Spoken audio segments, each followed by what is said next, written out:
What if the most dangerous prison ever built has no walls, no guards, and no locks, and you walked into it yourself on a Monday morning, wearing your best clothes, smiling?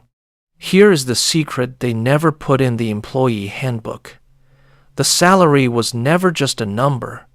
It was a design, a carefully engineered mechanism built to do one thing and one thing only: keep you in place. Not broke enough to riot, not rich enough to leave, just comfortable enough to come back on Tuesday. This is not a conspiracy theory. This is not the rant of someone who failed. This is a documentary about a trap so elegant, so historically refined, that most of the people inside it will spend their entire lives defending it. They will call it stability. They will call it a career. They will call it a life well lived. And somewhere around the age of 65, sitting in a small room with too much time and too little money, they will finally ask the question they should have asked at 22. Was this it? Was this the whole thing? We are going to answer that question tonight. But we are going to answer it the hard way, not with motivational slogans, not with hustle culture poetry. We are going to follow the money. We are going to go back in history and find the exact moment when someone decided that a human being's time, creativity, and life force should be purchased on a 2-week schedule. And we are going to look very carefully at who benefited from that decision. Because it was not you. Let us start with something simple. Picture a man. Let us call him David. David is 34 years old. He has a good job at a company with a glass office building and a logo on a coffee mug. He makes a salary that sounds impressive at dinner parties. He has a car payment, a mortgage that takes up 38% of his monthly income, a streaming subscription he forgot he had, and a credit card balance that he pays down every March. Right before it starts climbing again in April, David is not struggling. David is not happy either. David is suspended, floating in a warm bath of just enough, unable to sink, but never able to swim. Every Sunday night, something tightens in his chest. Not pain, exactly. More like a reminder, a notification from his nervous system that says, tomorrow it starts again. David tells himself, this feeling is normal. He is right. It is normal. That is precisely the problem. The comfort trap does not grab you. It seduces you. It shows up with benefits, packages, and paid time off, and a desk with your name on it. It whispers that security is the highest form of freedom. And you believe it because you are tired, and because everyone around you believes it too, and because the whole architecture of modern life, the schools, the banks, the advertisements, the advice of well-meaning parents, all of it points in the same direction. Get a good job. Keep a good job. Retire from a good job. The trap is not hidden. It is the loudest, most celebrated option on the menu. That is what makes it so effective. Now here is where the story gets dark. Because this did not happen by accident. Go back to the United States in the 1930s. The country is shattered. The Great Depression has just turned the American dream into a collective nightmare. Banks have failed. Farms have gone silent. Men in suits are standing in bread lines next to men in overalls, and nobody can tell the difference anymore. The unemployment rate has hit 25%. 1 in 4 people with no income, no path, no answer. The social order is cracking. There is genuine fear among those at the very top that what happened in Russia in 1917, the workers seizing the factories, burning the estates, toppling the whole structure, could happen here too. That fear is real. That fear is documented. That fear changes everything. Franklin Roosevelt comes into office in 1933 and starts building something. He calls it the New Deal. And on the surface, it is exactly what it sounds like, a rescue operation. Social Security, unemployment insurance, labor protections, the 40-hour work week, the minimum wage. These things genuinely helped millions of people survive. Nobody serious disputes that. But here is the layer underneath the layer. Here is what the history books summarize in 2 sentences and then move on from. The New Deal was also, very deliberately, a stabilization project. Not just for workers, for the system itself. The goal was not to free the American worker. The goal was to make the American worker comfortable enough to stop asking whether the whole game was rigged. Go deeper into that decade and you find something remarkable. Corporate America and the government, 2 institutions that spent the 1920s pretending they had different interests, discover that they have a shared enemy: instability. A hungry worker is a dangerous worker. A desperate man reads pamphlets. A desperate man joins unions. A desperate man starts asking questions about who owns the factory and why the man who owns the factory never works in it. But a worker with a steady paycheck, a company pension, and 2 weeks of vacation in August? That worker goes to the beach. That worker buys a refrigerator on credit. That worker has too much to lose to cause trouble, and just little enough to lose sleep at night. And that particular combination, enough comfort to pacify, not enough wealth to escape, turns out to be the most powerful management tool in human history. Now move the clock forward 20 years. You are in 1952. The war is over. The boys have come home. America is building suburbs as fast as timber and concrete allow. William Levitt, a man who understood mass production the way Henry Ford understood cars, is constructing entire towns from scratch on Long Island, Levittown. Row after row of nearly identical houses, same floor plan, same lawn, same distance from the street. And the men moving into these houses are doing something very specific. They are signing 30-year mortgages. Think about that number for a moment. 30 years. At the age of 28, a man signs a document that controls where he must live and what he must earn for the next 3 decades of his life. And he calls this the American dream. He calls this making it. His wife hangs curtains. His kids ride bikes in the cul-de-sac. And every single morning, he drives to work at a company that knows, with mathematical precision, exactly how much pressure he is under, because the company helped design the pressure. This is the era when the modern salary structure locks into place. This is when human resources, a department with a name so bloodless it could only have been invented by committee, formalizes the system. Pay people on a schedule. Make the schedule predictable. Make the benefits tied to tenure, not performance. Give people a ladder to climb that goes just high enough to make them feel like they are rising, but never high enough to make them financially independent. Attach their health insurance to their employment. Attach their retirement to their continued compliance. Make leaving feel like jumping off a cliff with no parachute. And then, once all of that infrastructure is in place, you do not need to threaten anyone. You do not need guards. You do not need locked gates. People will imprison themselves, and they will do it gratefully, and they will tell their children that the cage is a castle. The 1950s also give birth to something else, something even more insidious, the ideology of the company man. A figure celebrated in magazines, in television advertisements, in corporate annual reports. He wears a gray flannel suit. He is loyal. He is reliable. He does not complain.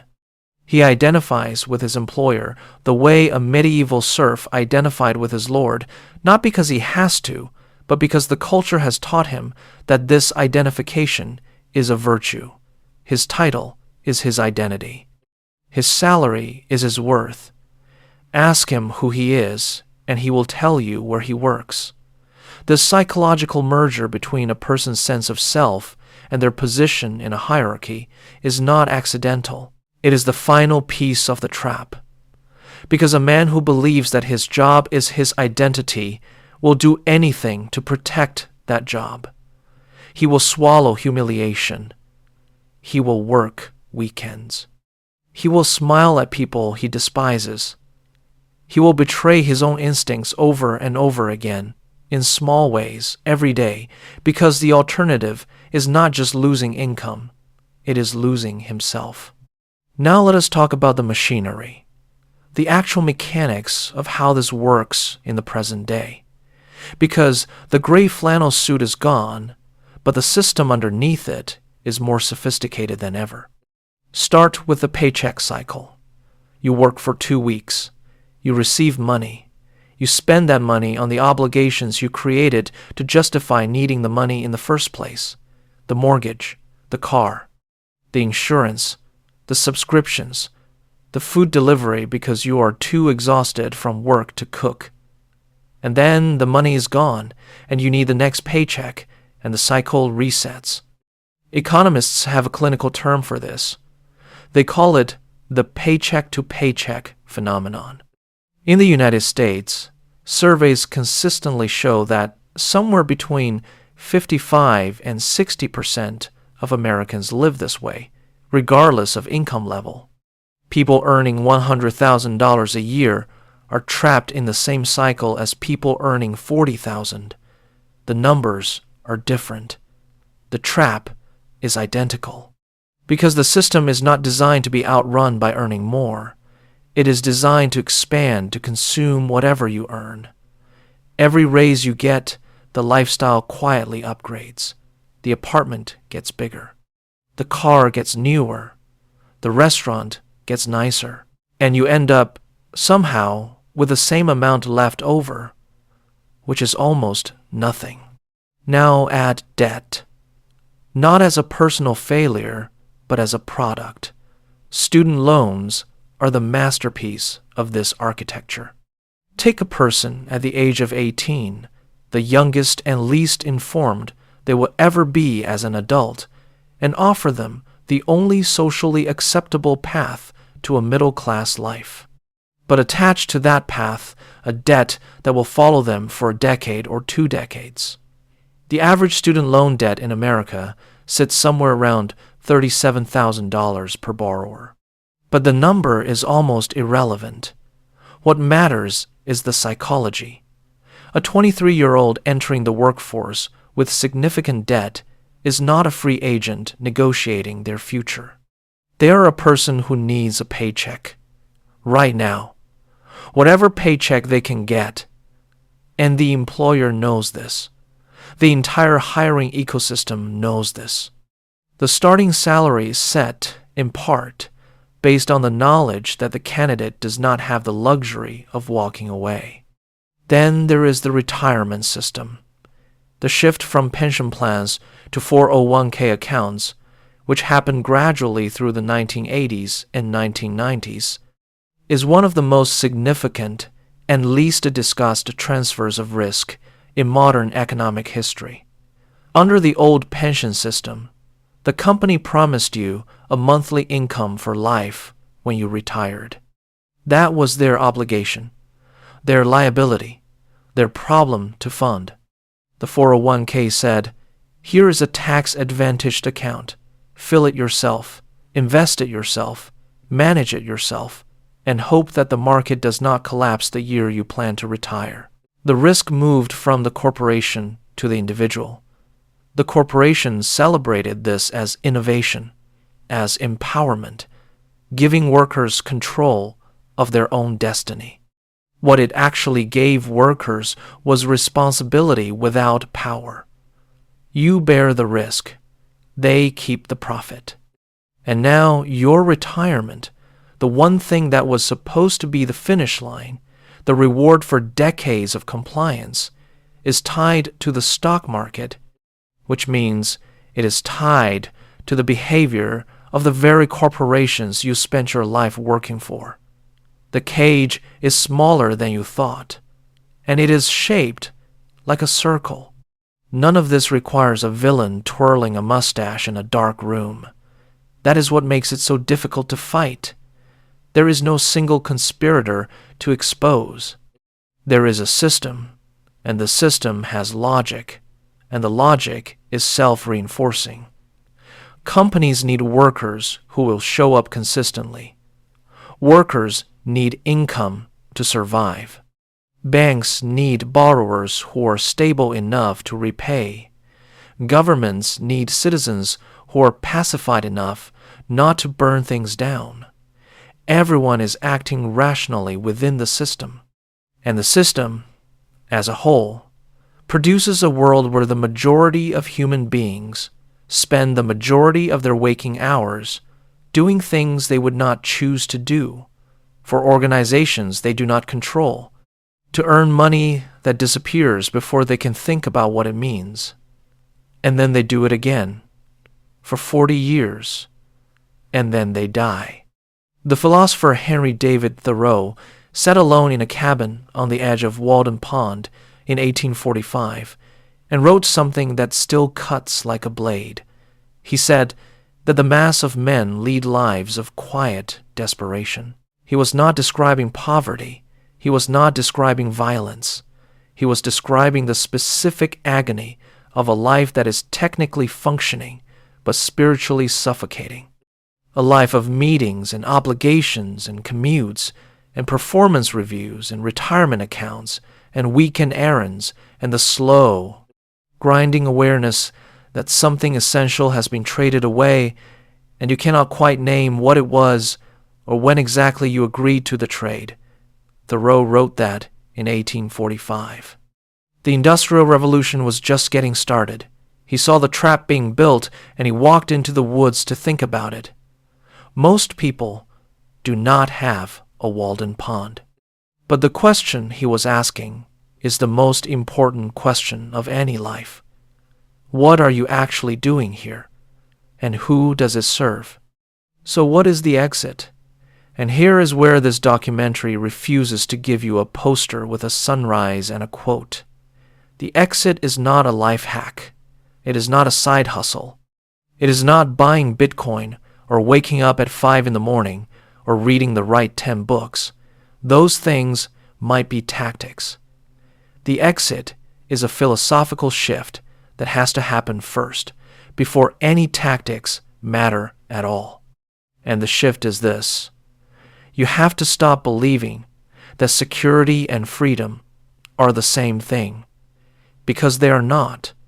They are, in many cases, opposites. Security is knowing what comes next. Freedom is having the power to change what comes next. A salary gives you the first. It is specifically designed to prevent you from having the second. Every comfortable month you spend inside the system is a month your alternative skills atrophy. Your network outside the company narrows.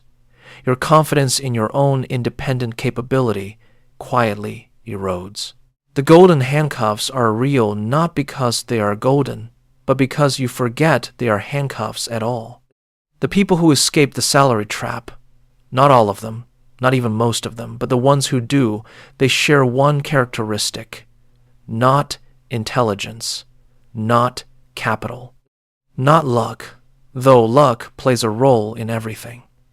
The characteristic is a moment of genuine reckoning where they looked at the next 20 years of their current trajectory and found it unbearable, not inconvenient, not suboptimal, unbearable. The pain of staying became greater than the fear of leaving, and that moment of reckoning is the only door out. History gives us a few names, not saints, not heroes, just people who noticed the structure and refused it. The artist Paul Gauguin at the age of 35, was a successful stockbroker in Paris in the 1880s.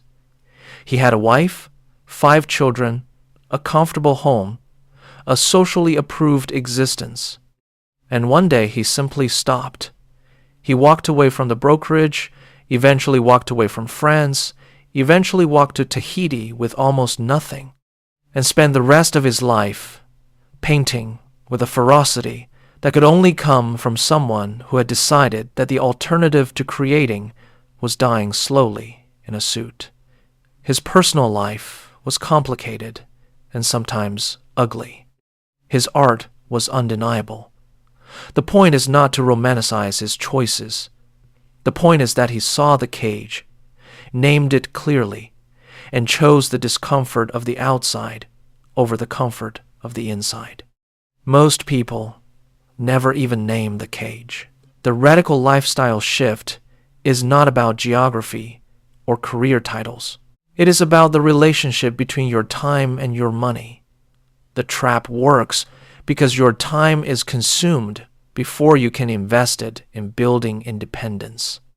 Every hour at the desk is an hour not spent building something that could eventually pay you without requiring your presence.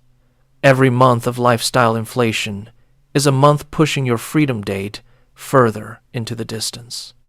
The mathematics of escape are not complicated. They are just the opposite of everything the system encouraged you to do since the day you started earning. Spend less than you earn, not for deprivation, for accumulation. Accumulate not just money, but skills that the market values independently of any single employer. Build things that generate value while you sleep. Protect your attention from the machinery of manufactured desire.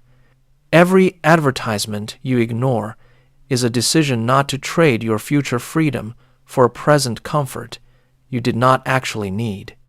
And perhaps most importantly, change the question you wake up with. Most people wake up asking, "What do I have to do today?" The exit begins when you start waking up asking, "What am I building, and does it belong to me?" The salary will not disappear overnight. The mortgage will not vanish. The obligations of a life already lived are real, and they must be honored. But the next obligation you take on, pause before you sign it. Ask yourself whether you are building an asset or extending a leash. Ask yourself whether the comfort you are buying is worth the years it will cost. Ask yourself, honestly, who benefits most from your decision to stay inside the system for one more year, and then one more year, and then one more year after that? Because the greatest trick the corporate comfort trap ever pulled was convincing you that the life you were given was the life you chose. And somewhere, in a quiet room, in a glass building with a logo on the coffee mugs, someone is counting on you to keep believing that.